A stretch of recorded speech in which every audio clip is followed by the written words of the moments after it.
Magandang tanghali mga ka-lineman. Shoutout po sa ating lahat at magandang tanghali ulit sa inyo mga ka-lineman. So ngayon mga ka-lineman, dito na lang po tayo.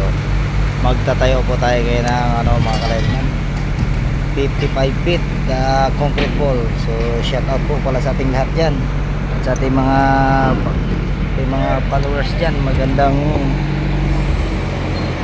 hapon po sa inyo lahat po mga ka-lineman. Tinatayo na po ng ating kato.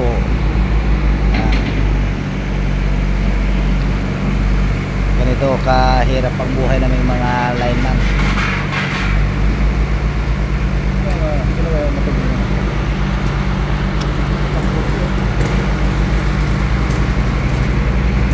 So ay po mga ka-lineman, inaalalayan na po ng ating mga kasama para po ay maitayo na po natin ang ating concrete wall na poste. So